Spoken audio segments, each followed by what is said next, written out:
All right, greetings, scholars. So now we're continuing our exploration of Chapter 3 on functions with 3.5 transformation of functions. A few learning objectives. In this section, you will graph functions using vertical and horizontal shifts, graph functions using reflections about the x-axis and y-axis, determine whether a function is even, odd, or neither from its graph, graph functions using compressions and stretches, and combine transformations.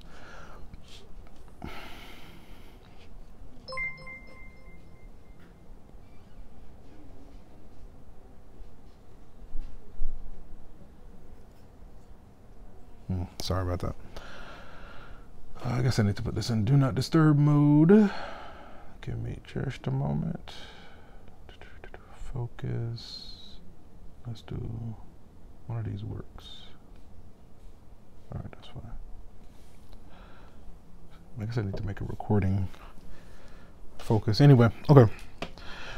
So let me summarize transformations, right? So in previous sections, we explore a list of base functions, like a library of parent functions, the constant function, identity function, squaring function, cubing function, square root function, absolute value function, stuff like that.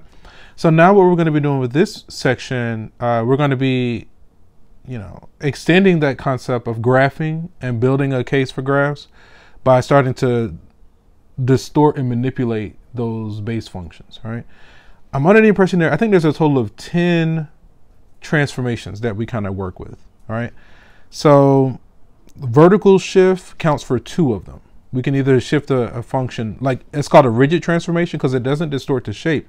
It just moves the entire graph, right? So we can either move the entire graph up or we can move the entire graph down, right? So let's see how we go about this. So given a function f of x, a new function g of x, which is going to be f of x plus some k, where k represents a constant, is a vertical shift of the function of f of x. All the output values change by k units. If k is positive, the graph is going to shift up. If k is negative, the graph is going to shift down. All right. So basically what this is saying is that if we add a positive on the outside of our parent function, it moves the entire graph up. If we subtract a positive on the outside of our parent function, it moves the entire graph down. I don't know if you guys heard my voice crack just a moment ago. Like I'm in puberty. I'm so far removed from puberty, as far as I'm aware of, unless there's something called a second puberty, which I don't think is the case, all right? But anyway, let's keep going. So adding a constant to a function. To regulate temperature in a green building, airflow vents near the roof open and close throughout the day. Figure 3 shows the area of the open vents, V, in square feet throughout the day in hours after midnight T. During the summer, the facilities manager decides to try to better regulate temperature by increasing the amount of open vents by 20 square feet throughout the day and night. Sketch a graph of this new function. Let me see. So to regulate temperature in a green building, the roof of the Figure 3 shows the area of open vents, V, in square feet throughout the day in hours after midnight T. Okay. So it looks like at 8 a.m., that's when they open it, up to, looks like about 225 square feet. And then that looks like, what is that? Let me see if that's 18, so maybe 19. So 7 p.m. Yeah, 7 p.m. It looks like they close everything. Let's see. Better regulate by increasing the amount of open vents by 20 square feet. So he shifted throughout the day and the night. So basically what he's doing is adding 20 square feet or adding 20 to the y value. So sketch the graph for this new function. So if he increase the open vents by 20 square feet, then this basically is going to shift this entire graph up by 20 units, right? So all the x values stay the same, but the y values we shift them up by 20. So we can kind of track it as follows. Instead of starting at 0, y is starting at the origin. Y now starts at 20, so that's about here. And then at 8, every y value we shift up by 20, right? So this one, it goes from, what is that? That looks like maybe 225, so we want to shift it up to 245. Same thing here. And then this one is back to here. All right. And so then if we connect these with a straight, like straight segments,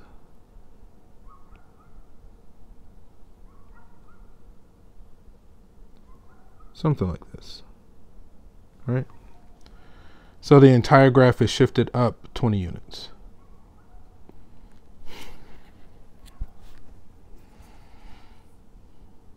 Okay.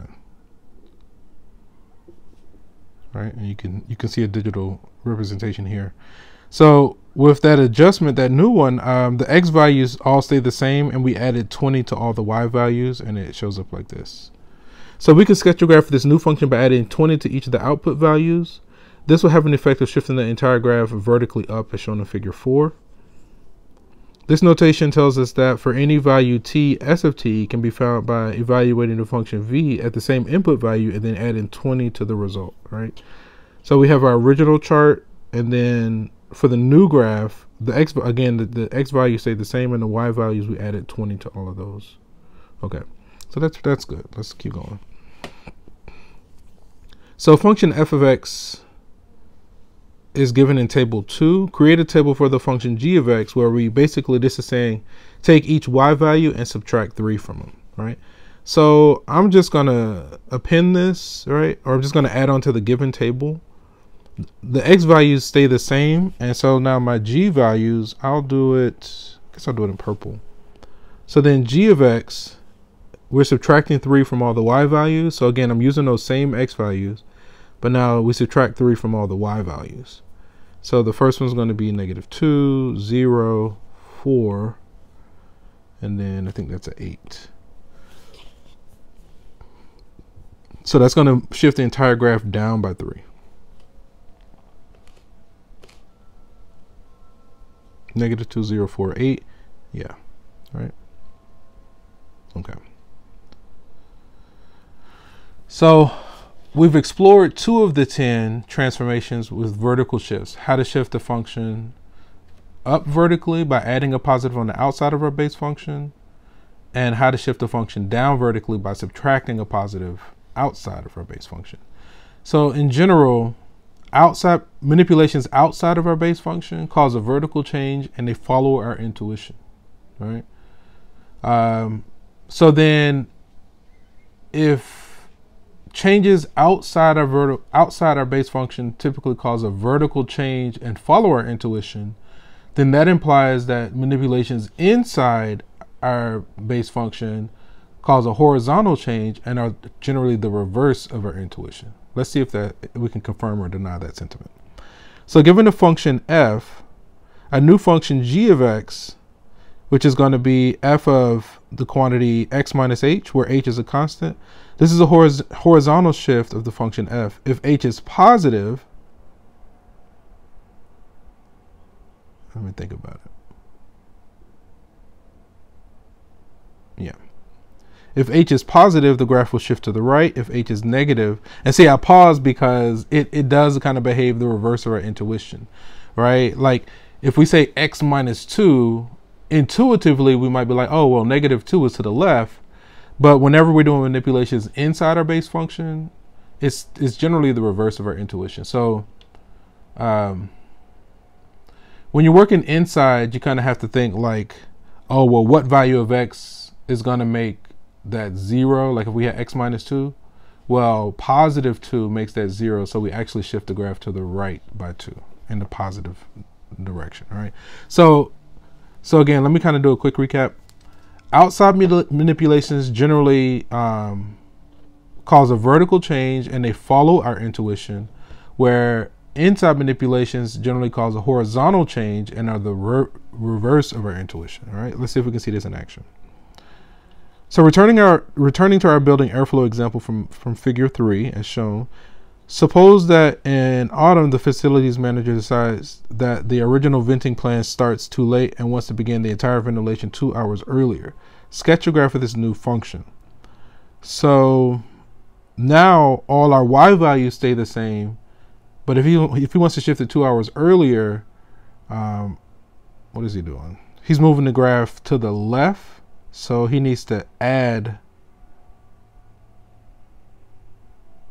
2 hours, right? Well, anyway, we're going to shift each x value to the left by 2, right? So let's see if we can capture this. So instead of that first change starting at 8, 2 hours earlier, it's going to start at 6, which is here. Then this one that started at 10 is going to go to 8, which is here. Okay. This one that changed, let me see, halfway would be 18. So that looks like 17 minus 2 is going to be 15. So that looks like that's going to be about here.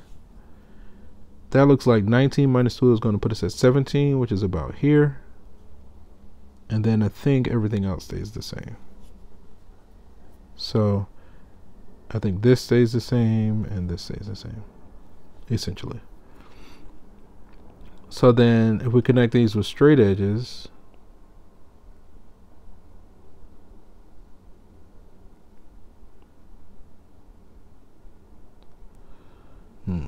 let me undo and undo. Let me go like this. Let's try that again. That's a little bit better. Okay, that'll suffice. Okay, I guess that'll work as well. Okay, all right. So the entire graph has been shifted to the left by 2 units. Okay. Let me see. Sketch your graph of the new function. Let me see. So left 2 units. Okay, so they did shift those endpoints, but you know, on the 24-hour scale, it should like still kind of behave the way that we've drawn it. It's essentially the same thing. Okay, let's see another one. So a function in table 4, a function is given in table 4. Create a table for the function f of x minus 3. Okay, so notice that the minus 3 is inside of our base function, right? That minus 3 is inside the parentheses. So that's going to cause a horizontal change, and it's going to be the reverse of our intuition, right? So because it's a minus 3, you might be tempted to say, oh, it moves in the -3 direction, but it's actually the reverse of that. A good way to kind of remember that is like, okay, well, what value of x makes that 0? Well, +3 makes that 0. So this is going to actually shift the graph to the right by 3 units. Let me think about it.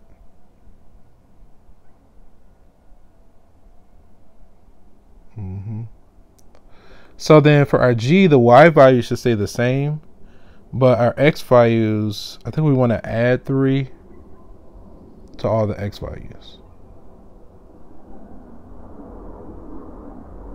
Because for instance, when x is 2, if we want that to be equal to 2, I think we got to like add 3. We're going to add 3 to all the x values, right? So we get a new set of x values. I'm just going to use my prepared notes, right? Let me see. Okay, I'm going to read up on how they do it. So the formula g of x equals f of x minus 3 tells us that the output value of g's are the same when the input value is 3 less than the original value. For example, f of 2, I'm trying to see if I can see it in the chart, equals 1. Okay. So to get the same output value from the function g, we need an input value that is 3 larger. So we input a value of 3 larger for g of x because the function takes 3 away before evaluating a function. So g of 5, let me think.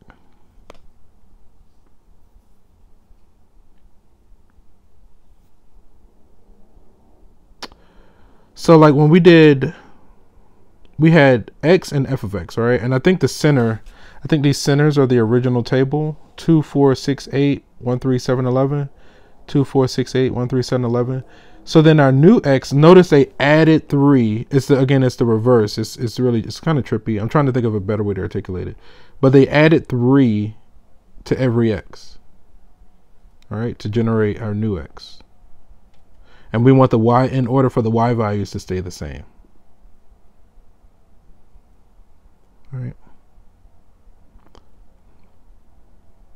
So the result is that the function g of x has been shifted to the right by 3. Notice that the output values remain the same as the output values for f, but the corresponding input values have shifted to the right by 3. Specifically, 2 shifted to 5, 4 shifted to 7, all right?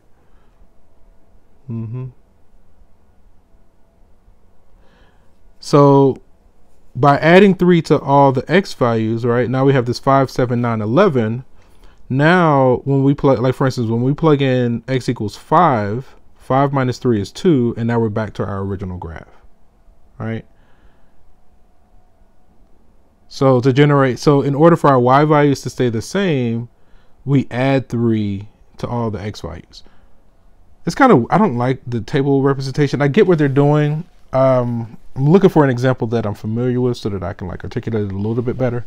But, you know, again, inside manipulations are kind of weird like that. Like, again, they cause horizontal changes and they're the reverse of our intuition. So with this example, the y values stay the same. Since we're subtracting 3 on the inside, that's going to move our graph to the right by 3. So that means that we really need to add 3 to all the x values to generate our new set of x values. Okay. All right, we're going to kind of let that be for right now and kind of keep going. Okay. So now let's look at a horizontal shift on one of our toolkit functions or our parent functions. So figure 8 represents a transformation of the toolkit function f of x equals x squared. Rewrite this new function g of x to f of x and then find a formula for g of x. Relate this new function g of x. Let's see. All right, so the base function is f of x equals x squared, just a parabola through the origin where the vertex is passing through the origin, all right? So with something like this, we can track the vertex, right? Normally the quadratic function starts at the origin, but it's been shifted to the right by 3, which means that we subtracted a 3 on the inside, right? So let me write it like this. Then find a formula for g. So what we did, we took the base function and we shifted it to the right by 3. So the way we're going to capture that, g of x is going to be equal to f of x minus 3, right? So that minus 3 means we shift the graph to the right by 3 units, all right? So now when, like for instance, if we let x be 2, or sorry, not 3, sorry, 2, right? All right, here, this needs to be a 2, all right? So now, like for instance, when we evaluate g of 2, we plug in 2, then that's gonna be like f of 0, right? Which is gonna put us back at the origin. So, you know, with these shifts, to me, it kind of helps when if you like track one of the points, all right? Let me kind of do a recap here one more time, and we'll get better with this, all right? So, outside manipulations cause vertical changes and they follow our intuition. To me, those are a little bit easier. The inside manipulations cause a horizontal change are typically the reverse of our intuition, right? So I feel like this is good. And you can like, once you kind of make your equation or your function, choose a few test points to make sure it works out, right? So for instance, notice that when x is 2, then we get f of 0, like that's our vertex, right? It's behaving like a 0. Then find a formula for this, okay? So then let's keep going, actually. This is going to be equal to that quantity squared, so x minus 2 squared, right? So now when we plug in 2, we get a y value of 0. When we plug in 3, we get a y value of 1. When we plug in 1, we get a y value of 1. When we plug in 0, we get a y value of 4, right? So again, all we did, we started with y equals x squared. In order to shift it to the right by 2, we subtract 2 on the inside, okay? All right, so I think we got that one. And you can see it there. To determine whether the shift is +2 or -2, consider a single reference point on the graph. That's where I was talking about track the vertex. For a quadratic, looking at the vertex points is convenient. In the original function, f of 0 equals 0, and our shifted function, g of 2 equals 0.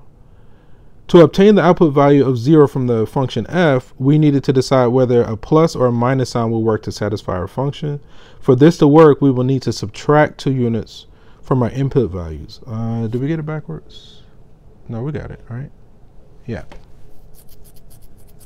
All right. For this to work, we need to subtract 2 units from our input values.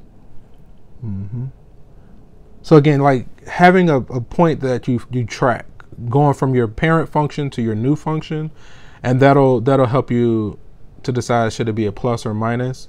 And then once you kind of create your new function, just choose a few test points to like make sure that it's all working out properly. All right. Okay, let's see if we can try some more. Let's try some more. So the function g of m gives the number of gallons of gas required to drive m miles. Interpret g of m plus 10 and g of quantity m plus 10. Okay. So the gallons of gas required to drive m miles. So notice in that first expression, we added 10 outside of our base function. The 10 is outside the parentheses. So that's going to change the number of gallons, all right? So that's basically saying the number of gallons required to drive m miles plus an additional 10 miles, plus an additional 10 gallons, all right? So whatever our original function is, we're just adding 10 gallons onto it. Versus the second expression is the number of gallons to drive m miles plus an additional 10 miles, all right? So for instance, like if we're driving 5 miles, well, we want to go an additional 10 miles. So now, you know, we want to, instead of the number of gallons for 5 miles, now it's the number of gallons for 15 miles. Let's see how the book articulates it. Okay. So g of the first expression, g of m plus 10, can be interpreted as adding 10 to the output gallons. All right, the 10 to the output, which are gallons. This is the gas required to drive m miles plus another 10 gallons of gas. The graph would indicate a vertical shift, right? The second one, we're adding 10 on the inside. It's going to be a horizontal shift to the left, right, in the negative x direction. This can be interpreted as adding 10 to the input, which are miles.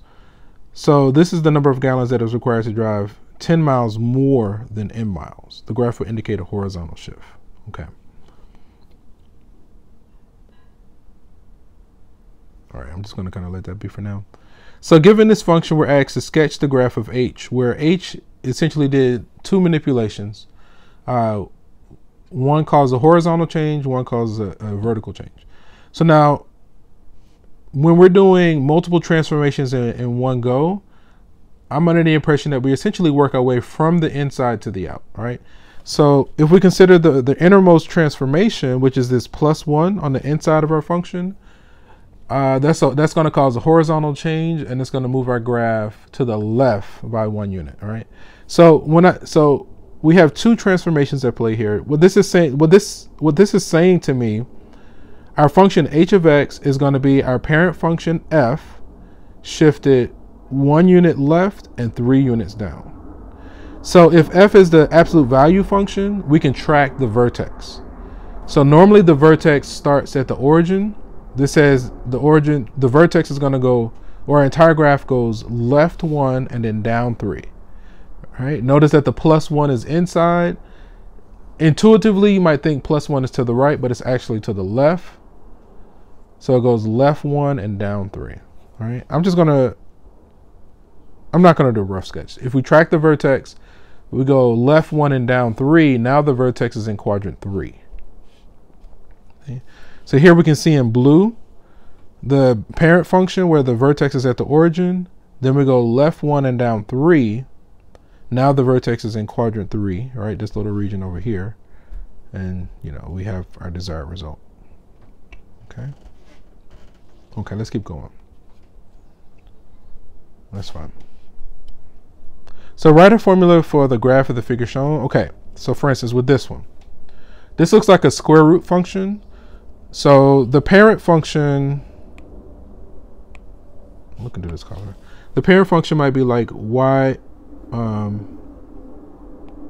might be like f of x equals the square root of x, right? Square root of x starts at the origin.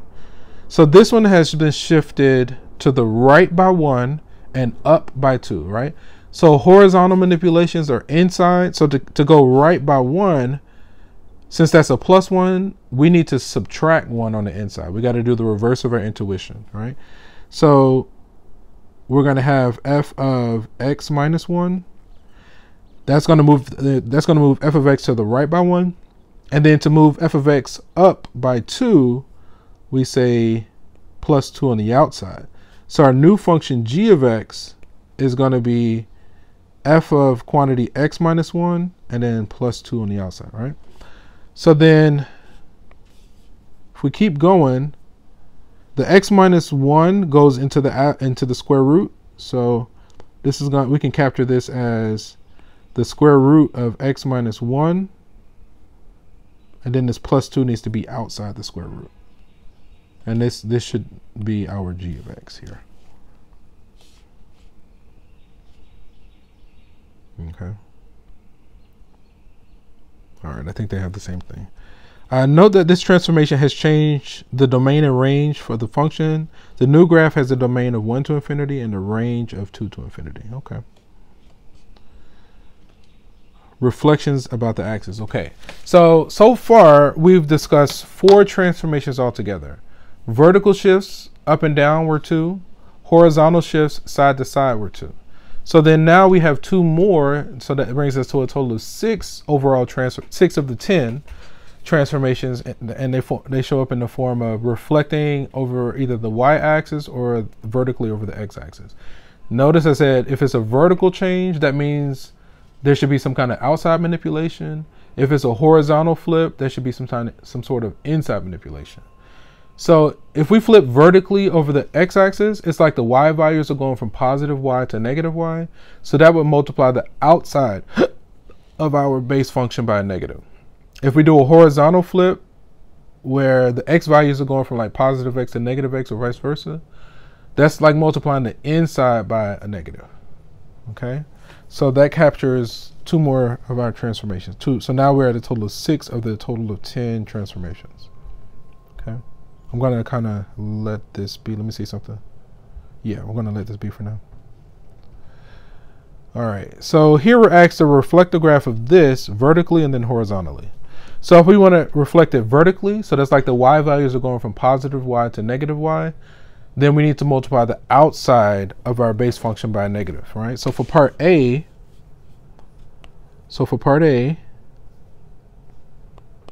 if we want to flip it vertically, let me see. We would multiply the outside by a negative, which would make a negative square root of t like this. But then for B, if we want to flip it horizontally, we need to multiply the inside by a negative. So that would be s of negative t. So it's like the x values go from positive to negative, and it should show up like this, where the negative is inside the radical. Okay.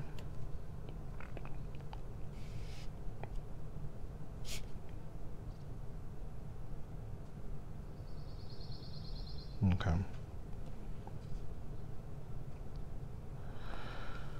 The first image is going to be a sideways parabola, but it's going to be the bottom half of a sideways parabola, because if we flip it vertically, it's just going to be the bottom half. The second image, if we flip horizontally over the y-axis, instead of the top half of a sideways parabola to the right, it's going to be the top half of a sideways parabola to the left. Okay, so the first one, when we flip top to bottom, we get something like this. You can see the same function that we have here. Okay, and then the second one, we flip side to side, and so we have a negative on the inside. Okay, I'm going to kind of let that be for now. Let's keep going. So a function f of x is given in table 6. Create a table for the functions below. G, where we multiply the negative on the outside, and H, where we multiply with negative on the inside. All right. Create a table. So for G, what's happening there is we're multiplying the outside, so it's like our y values are going from positive to negative. So in that case, the x values stay the same, but the y values flip signs, right? So that's going to flip it vertically, right? I guess I'll do it quickly here. So then x and g of x is going to take on the form, let me see. So we're changing the y, so that means our x values stay the same, 2, 4, 6, 8. Who do we appreciate? And then the y values go from positive to negative, right? So 1, 3, 7, 11, and these all become negative. Okay. And then for h of x, so I'll say x versus h of x. We multiply the inside by a negative, so the y values should stay the same, and the x values should flip. Okay. 2, 4, 6, 8. 1, 3, 7, 11. All right. So the x values went negative, right? So it'll have the same y value, but now the x's went from positive to negative. Okay. And I think we got both of those. And then I think we have a pictorial. Nope. That was it. Yeah. Okay. All right. Give me just a moment. No, I can't. I can't right now. Let me see. I should be doing these long messages. Yeah. Oh no.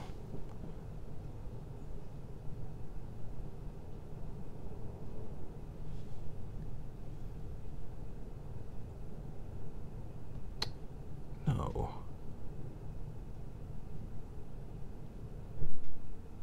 That stuff is expensive. Like, please don't do that. Okay, anyway.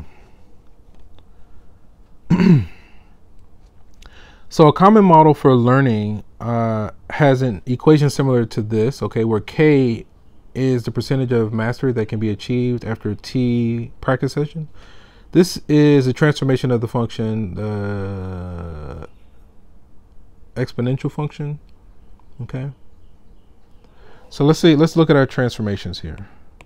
So the parent function looks like it's an exponential function. And then I see 1, 2, 3 overall transformations. So the innermost transformation, we multiplied the inside by a negative. Then it looks like we also multiplied the outside by a negative, and we added a +1, right? Let me see. Sketch the graph of K, okay? So if we work our way from the inside to the out, the innermost transformation, if we multiply the inside by a negative, that's like our x values go from positive to negative, so that's going to flip horizontally over the y-axis. So now we're going to have exponential decay. Then we multiplied the outside by a negative, so, you know, now it went from something, let me see, something like this. But now when we multiply the outside by a negative, this image flips upside down. So then we get something like this. Okay. And then we said a +1, so we move this whole thing up by 1. So something kind of like, something like that. Right? This is the final image. Let's see what we have. Horizontal reflection, a vertical reflection, and then a vertical shift. So first we apply the horizontal reflection. Then we apply a vertical reflection. And then we apply a vertical shift. Okay. 0, 1, and 1, 2. 0, 1. So what they're doing, they're tracking. So when we're working with exponentials, generally there are like 3 key numbers that we work with, like when x is 0, when x is 1, and when x is -1. But I think they're tracking 2 of those 3 numbers. It looks like they're tracking when x is 0 and when x is 1, right? So with that first transformation of flipping horizontally, if we flip it horizontally, that means the y values stay the same, but the x values went from positive to negative, right? So you can see that captured here. First we apply, so they're tracking when x is 0, when x is 1. when we multiply the inside by a negative, the y stayed the same, but the x's went from positive to negative. You can see it here. Then with the next transformation, we multiplied the outside by a negative. So now the x's stay where they are, and the y values go from positive to negative, and you can see that here. Then I think they added 1. It was a vertical shift on the outside. So now that's going to affect our y value. So we're going to add 1 to all the y values. So then that's where you get the origin and this -1. Okay. So I see what they're doing. They have their key points, they make a table, and then with each transformation, they update either the x or the y. All right. And so then we get an image like this. And that's kind of what we drew manually. Okay. All right. So hopefully we'll see some more examples with that, and we can get some more practice with it. Okay. So then even and odd functions, right? So the definition of a function being even, whenever we evaluate I'm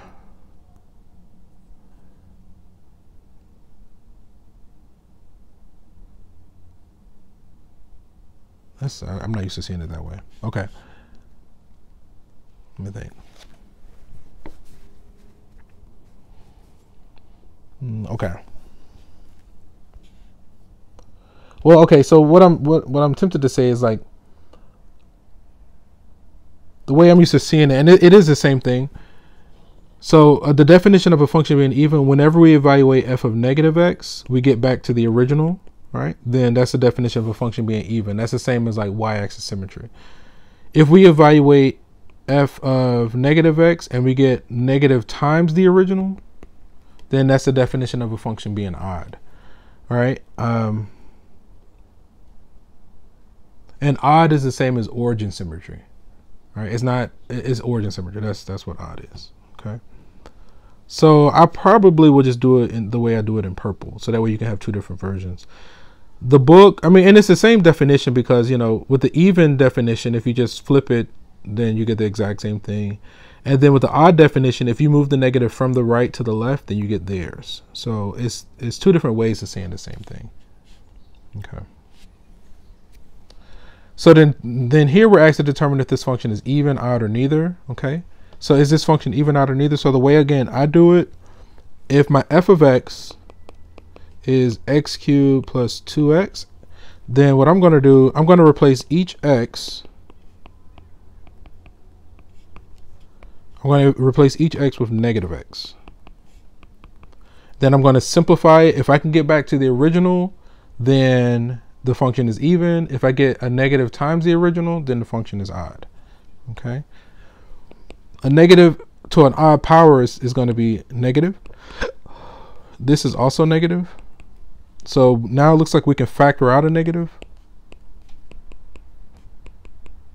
All right. And I think that this is a negative times the original. And that's the definition of a function being odd. Okay. So whenever, again, the way I do it to evaluate whether a function is even, odd, or neither, I replace each x with negative x and then I simplify. If I get back to the original, if I can get back to exactly the same as I started, then the function is even, which means y-axis symmetry. In this case, we got to a negative times the original. So that's the definition of a function being odd, which is the same as origin symmetry. Okay. So symmetric about the origin. So origin symmetry is like whenever you have x comma y, whenever you have the ordered pair x comma y, you also have the ordered pair negative x comma negative y. So all the points are equidistant and symmetric about the origin. So they're the same distance from the origin and they're symmetric. You know, the origin basically bisects this line segment that connects the 2 points, right? So whenever we have origin symmetry, all the points are equidistant and symmetric about the origin. Okay. I finally got some energy. I know those last two segments and I had taken, like, I had rested up. Well, the first video I didn't rest up from, you know, so I was like, okay, well, maybe I should take a nap before. I think the second video I did take a nap before and I was still tired. I was like, man. So this third one, I mean, I went into a deep sleep before starting, and I feel like Popeye, like I had some spinach, like you know, that's what I feel like. All right, so we're not too far off. Let's keep going. Let me see, stretching and compressing. Okay, so this brings us to the final four. Even though we are in we're approaching March Madness, right? It's so weird because, you know, they call it March Madness as far as basketball, but then because like spring is coming, like everything is coming alive, plants and animal, the energy is like rising and, you know, it's warming up. And so like people tend to go a little bit crazy. It's kind of weird. Like it feels like the energy, you can feel it, and it makes you it makes me a little bit anxious, but I actually enjoy this time of year. Like it's just exciting. I love the warm nature, the warm weather and stuff like that. Yeah, so kind of spin or play on March Madness. So, but yeah, so the final four, right? So we've talked about 6 transformations, 2 for a vertical shift. Sorry, yeah, 2 for a vertical shift, 2 for a horizontal, and 2 reflections. So the final 4, let me see, we have 2 for stretching or compressing vertically, and then 2 for stretching or compressing horizontally, right? And so that brings us to the total of 10 transformations that we were talking about. Okay. All right, let's see this in action. Okay. So given the function f of x, a new function g of x is where we multiply the outside of our parent function by a. It's going to cause, let me see, if we multiply the outside of our base function by a number larger than 1, that's going to cause a vertical stretch. If we multiply the outside by a number between 0 and 1, that's going to cause a vertical compression, right? So that follows our intuition, and it still causes a vertical change. Okay. Okay, so that's 2, and we got 2 more that's coming up. So a function p of t models the population of fruit flies. The graph is shown in figure 20. A scientist is comparing this population to another population q, whose growth follows the same patterns but is twice as large. Sketch a graph of this population, right? So if it's twice as large, our x values are going to stay the same, but our y values are going to be doubled. So this is going to cause a vertical stretch by a factor of 2, right? So in other words, all our x values are going to stay the same, but our y values, we're going to multiply them all by 2, right? So for instance, we'll do purple. So again, the x's are staying the same, but this 1 times 2 becomes 2. This 3 becomes 6. We'll capture that as best we can. This 2 becomes 4, and 2 times 0 is 0, right? So then we get an image like this, straight edge, and then straight edge. Boom, something like that. So all we did, we kept the x values the same, but we multiplied all the y values by 2. Okay. So notice in their transformation, all the x values stayed the same. Oh, I didn't want that. All the x values stayed the same, but the y values were multiplied by 2. Then you just plot the points. Okay. I don't know if just was the right connotation. It's simple, but it's not really. Like it's like once you get it, but I feel like anything in life is like that. Like once you get it, then it's simple. But while you're still trying to figure it out, it's not simple, right? You know, I feel like it's relative. Like I feel like that's a relative statement, right? But anywho, so let's see. A function f is given as table 10. Create a table for the function g. Basically, this is saying we're multiplying each y value. We're cutting each y value in half, right? Notice the 1/2 is outside our manipulations, so it's going to affect our y values. So the x values stay the same, and we just cut each y value in half. Okay. So again, x values stay the same, but our y values are going to be cut in half. So this one's going to be a half, 3 halves, 7 halves, 11 halves, and the x's stay the same. Okay, I think we got it here. Then you can plot the x versus the y, and you'll be good to go. Okay. The graph in figure 22 is a transformation of x cubed. Write this new function g to f, and then find a formula for g. Okay. This is the new function. Okay, when x is 2. Okay. So it looks like in this function g, 2 maps to 2, but normally 2 maps to 8. So it looks like it's been divided by 4. All right. So the new function g of x looks like 1/4 of f of x, right? Because f of x was x cubed, and normally it goes from 2 to 8, because 2 cubed is 8. But now the 2 is going to 2, and 2 is what? A quarter of 8? All right, so 8 divided by 4. So g looks like it's f of x, but it's been smushed by a factor of 4. It's been compressed by a factor of 4, okay? So then this is going to be x cubed over 4. And then you can choose a few test points to confirm that it works. Plus or minus 2, the origin, plus or minus 1, that kind of stuff. Okay. X cubed over 4. Okay. So we've explored vertical stretching and vertical compressing. Again, so for vertical manipulations, that's when we manipulate the outside. It follows our intuition. Outside manipulations cause a vertical change and they follow our intuition. So then let's look at these horizontal changes. So horizontal inside manipulations cause a horizontal change and are the reverse of our intuition. So if we multiply the inside by a number larger than 1, intuitively you might think, oh, it should cause a horizontal stretch, but actually it's the reverse of that. It's going to cause a horizontal compression. So multiplying the inside of our function by a number larger than 1 causes a horizontal compression. Multiplying the inside of our function by a number between 0 and 1 causes a horizontal stretch. All right. And that's what this is saying here. Same thing here. This is kind of reiterating that sentiment. Okay, let's work an example. Oh, I don't like these. Okay, that's okay.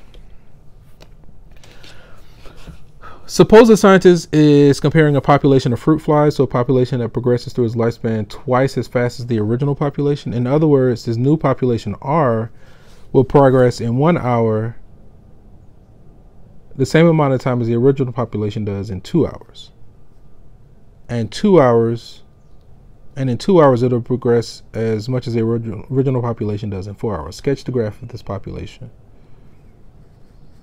I guess we need that other graph. So if we have our original, we want to do a horizontal compression by a factor of 2. So that means we need to multiply the inside by 2, all right? A number larger than 1.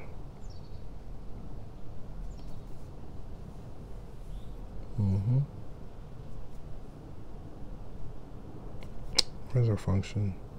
There it is. See, notice the new function was the original function where we multiplied 2 on the inside. Okay, and then we get something like this. We needed a figure, I just didn't have it available. So as long as we could see that we multiply the inside by 2, that was the main thing here.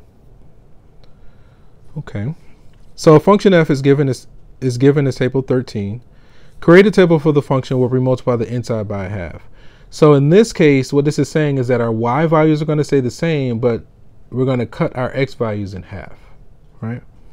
So then we can create a new table where we have what? X versus g of x. Again, the y value should stay the same, but now the x values all get cut in half. So this is a 1, 2, 3, 4. And then we just plot those order pairs.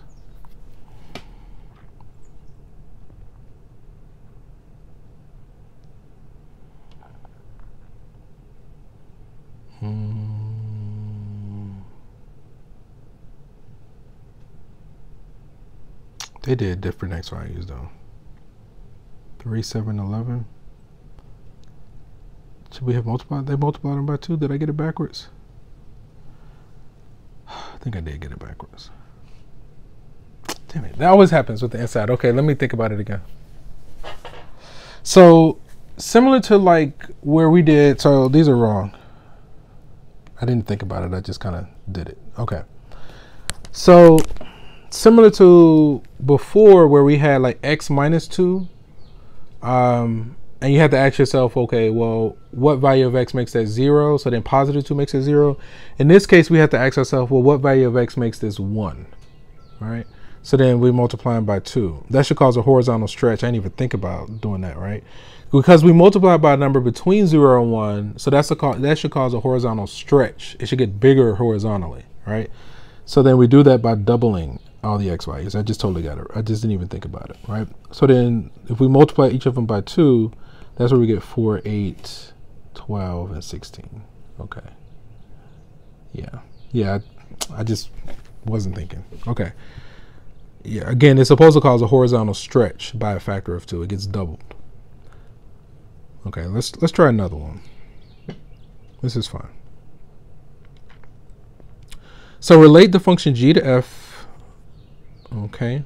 So if f is the original, let me see, the x values went from 6 to 2, so it's like we cut it in, we did a horizontal, we compressed it. So in order to cause a horizontal compression by a factor of 3, we need to multiply the inside by 3. All right, so g of x is going to be f of 3x. All right, that should be the case. G of x should be f of 3x. All right, so that should cause a horizontal compression by a factor of 3.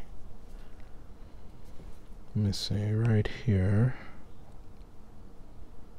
Here it is. G of x equals f of 3x. Okay. Notice that the coefficient for horizontal stretch or compression is the reciprocal of the stretch or compression. So to stretch the graph horizontally by a factor of 4, we need the coefficient of 1/4 in our function. This means that the input values must be 4 times larger to produce the same result, requiring the input to be larger, causing the horizontal stretching, right? Again, inside manipulations are generally the reverse of our intuition, so you got to watch out for those.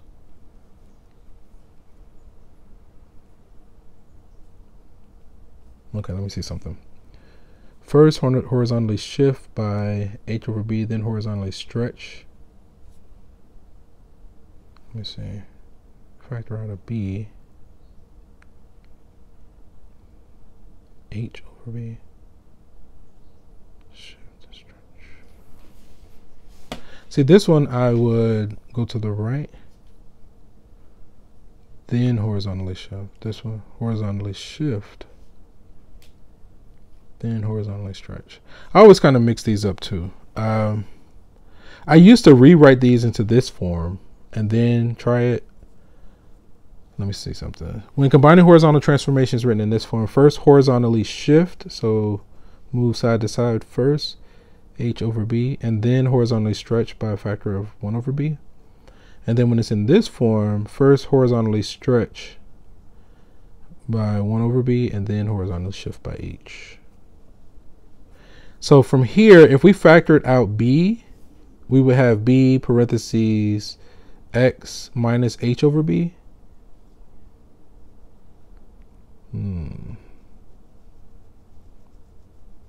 Give me a moment. H over b, horizontally stretch. Let's see, I'm tempted to do the shift first. So that's kind of going from left to right. So I'm thinking like, okay, if we rewrite this guy into this form, I'm under the impression that you're supposed to start with the innermost transformation first, but this is actually saying do this guy first and then this guy. So what we could do, instead of trying to keep track of both of these, rewrite this guy so it looks like this, and then know that again it's a reverse of your intuition. Do this guy first and then this guy. And I think that's some way we can kind of condense some of this information. Horizontal and vertical transformations. Horizontal and vertical transformations are independent. It does not matter whether the horizontal or vertical transformation are performed first. Oh.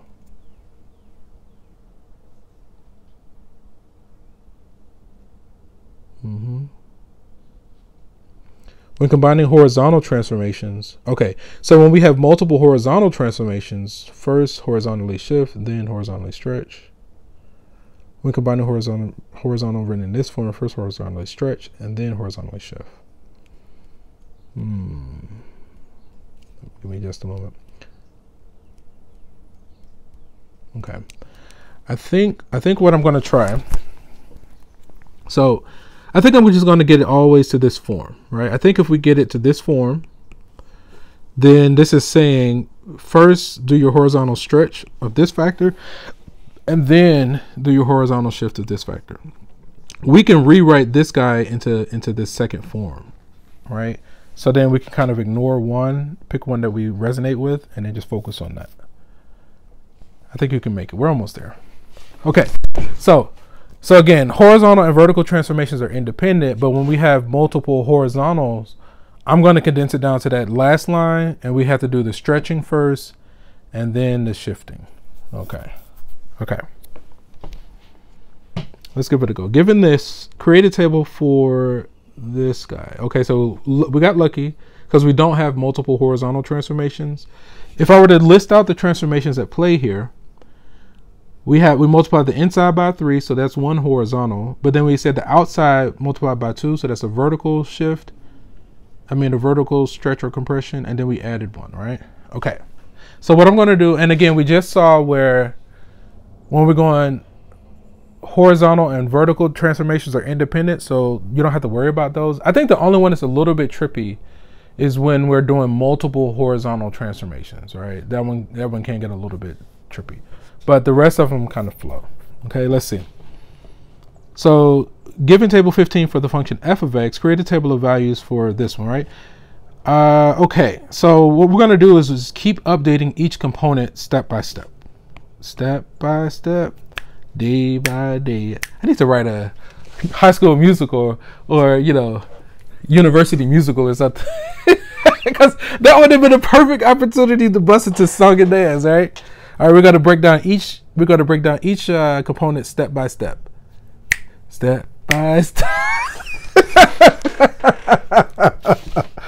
Oh man, you gotta laugh. Like, that helps with the monotony of like this topic, right? You gotta just try to have fun with it however you can to get through it, right? You don't have to. I know some people that just do not smile. I was talking about this with a friend the other day. I was like, man, does this guy ever smile? She was like, no. I was like, yeah, I think it would be weird if I ever saw him smile or laugh. Like, I don't know that I could process that, because every time I see this guy, he's like meme mugging and like about like, he's like, he says interesting things as one of the content creators. I was like, I'm not used to that. Like, the never smiling, that's just weird to me. But I get it. Oh no, I didn't want to show that. Anyway. Okay, so now the first transformation, we got this. We multiplied the inside by a 3x, right? By the 3.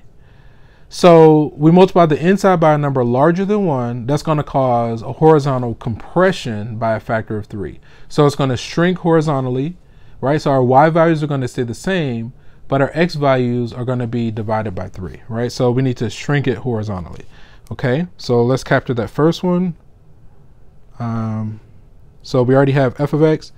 So now we're going to look at x versus f of 3x, right?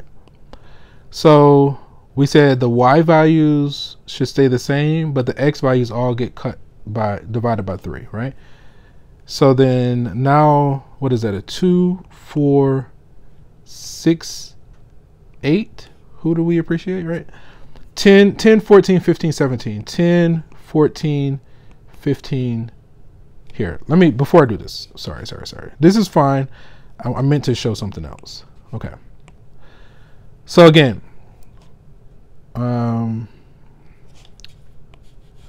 so first we're going to focus on we're multiplying the inside by 3.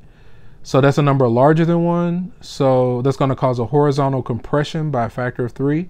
So the y values are going to stay the same, but we're going to divide each x value by 3. So we need to multiply by a third. So we're going to say times 1/3, times 1/3, times 1/3, and times 1/3, right? So that way we're clear, okay, when we do this next transformation, the y values stay the same, but the only thing that's changing are our x values. So now we have x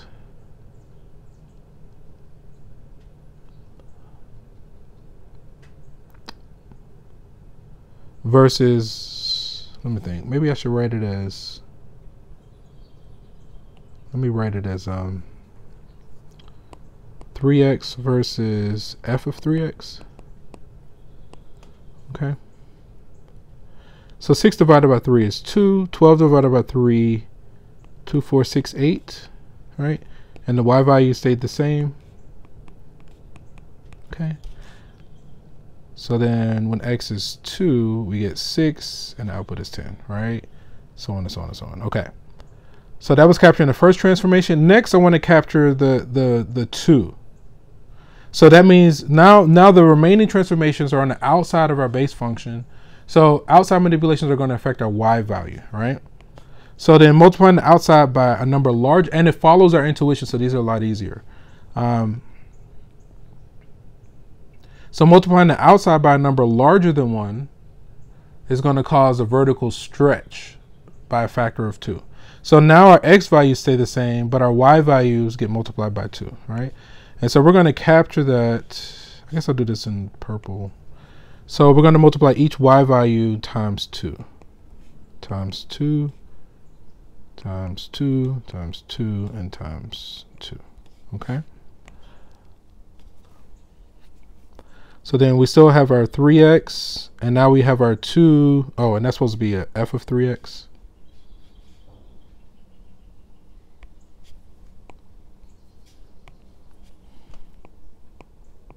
Okay, so now we're multiplying the y values by 2. So 2 times f of 3x, okay. So we have our 2, 4, 6, 8. If we multiply our y values by 2, now we're at 20, what is that, 28, 30, and 34, okay.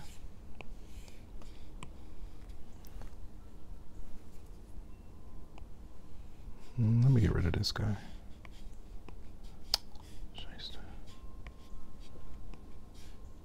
Okay. All right, so we've captured, now there's one more transformation. We're adding a 1 to all the y values. I'll do that, I guess, in this color. So now we're saying plus 1 to all the y values. So we're going to say a plus 1 here, plus 1 here, plus 1 here, and plus 1 here. X values stay the same, right? So now, I probably should not have put the 3x, but now I think we're at the stage of x and the final, which is g of x. So now we have 2, 4, 6, 8.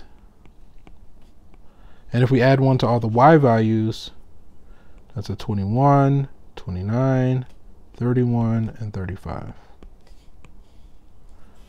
Create a table of values for g.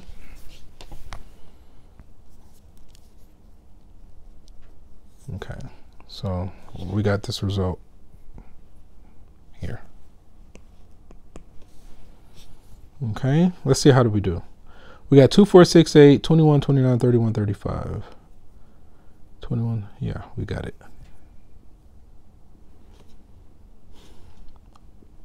Okay. So use the graph of f in figure 27 to sketch the graph of k. Now we have multiple transformations. So we got this multiple horizontal transformation thing going on, right? Now I know we said that we will rewrite it by factoring out, like if we factor out a half, so we can rewrite that as a half times x plus 2. So then we will cause what? A horizontal compression by a factor of 2, and then move it, yeah, horizontally. Move it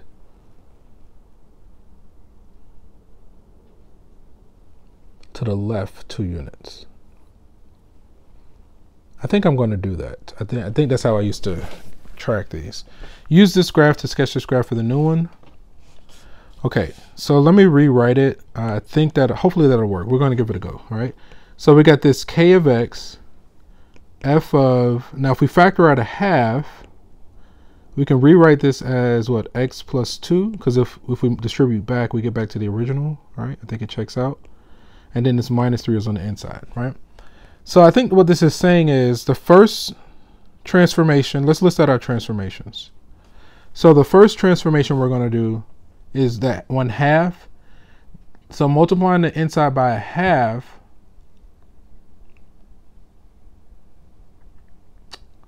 that's going to cause a horizontal stretch by a factor of 2. So I'm going to say stretch horizontally by 2. I think that's the first transformation. Then, because of this, the way we have it written, we have a plus 2 on the, we added 2 on the inside. Let me see, is this okay?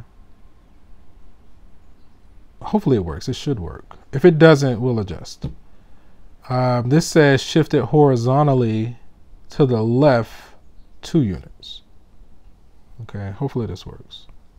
So we want to shift it left 2 units. Okay, I think this is okay.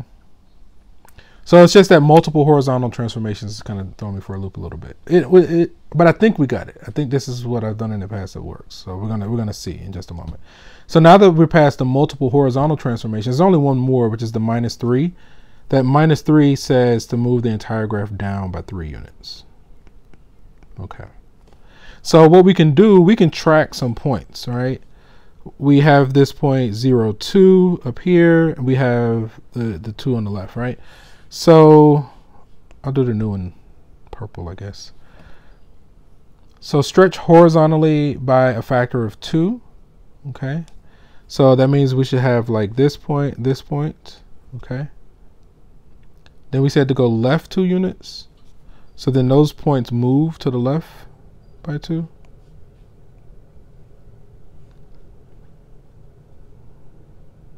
One, 2. Okay. Also, this point here went left by 2 as well. So right here. Okay. And then we say go down 3 units. So I'm just tracking these points. So we're going to move these guys down 3 units. So 1, 2, 3. Okay. All right. Moment of truth.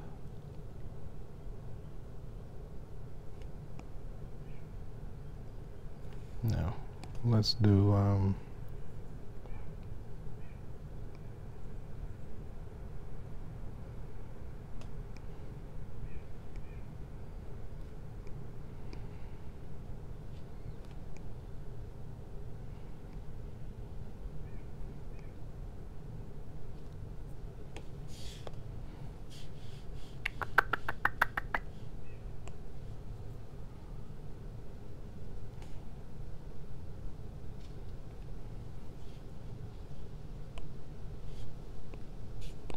okay. All right, so this is the final image that we got. All right, moment of truth. Let's see, how did we do? All right, I think we have multiple, so let's see. Yes, that's a good omen, right? They did the same thing that we did, right? You can call them to the house. It's a party. Let's go. We got it right? It's like, that's one of the things they didn't prepare you for as an adult, right? You do what you're supposed to do. There's no popping champagne. There's no confetti. There's no, like, you know, but it's still important, right? But it's not like people come out like, oh, they got the question right. Oh, time to bust. None of that happens. You're like, damn it, man. I was duped. But it's okay, right? But it's a good omen because they did the same first maneuver that we did, right? They rewrote it. That's what I remember doing. So I was like, let me just go with my intuition and rewrite this guy, right? So now we got it in this form. So by factoring the inside, we can first horizontally stretch by 2. Yes, as indicated by the 1/2 on the inside of the function. Remember that twice the size of 0 is still 0, so that remains. And then there's the horizontal shift. Okay, so we did that. We stretched horizontally by a factor of 2. Then we shifted by 2. Yeah, I'm so glad we rewrote that. Because like if we didn't, we wouldn't have seen it. So, and I think that's what I had, every time I'm doing the multiple horizontal transformations, that's what I do. I just rewrite it into that form where we have like the double parentheses, and then we do the stretching first, and then the horizontal flipping. I mean horizontal shifts. Sorry. Okay. I don't think we're 100% out of the woods, but I think we got over a huge hurdle, right? Because I noticed like those multiple horizontal manipulations was like kind of weird a little bit, but it's okay. And that's exactly what we got. Cancel. Thank you. Right. Okay. All right. So, And it's so weird because like I'm talking to myself, but I guess I'm talking to like future of everybody because I'm just recording, right? But in my mind, I'm imagining you guys being in the classroom in front of me, listening, seeing this goofy person talk about this stuff, right? So it's kind of trippy a little bit, but I still appreciate it. And then like when I want to be around people, I just find some excuse to get out of the house. Okay. So let me see. So quick recap. So we successfully made it through all 10 of the transformations, right? So I would say that most of the concepts are simple, but they're not easy because it can definitely be information overload, right? So you just got to give yourself as much time and grace as possible, get support, link up with tutors, link up with classmates, use my office hours, or just, send me, use my, if you want my perspective. I know students, we kind of clash a little bit, but it's not a big deal. Whatever it takes for you guys to kind of position yourself for success, is kind of what I try to do, is whatever I can do within reason, right? Obviously. But you can do it. You wouldn't be here if you can't do it. You can definitely do it. So yeah, 10 overall transformations. We have 2 for vertical shifts, 2 for horizontal shifts, 2 for reflections, 2 for vertical stretches or vertical stretching and compressing, and 2 for horizontal stretching and compressing. Okay. All right. I know. I'm about to turn you off so you can charge. So with that, we're going to go ahead and end the session here, and from one beautiful mind to another. Enjoy the rest of the day, and I'll be working on the next set for next week's assignments. Until next time, take care. Peace.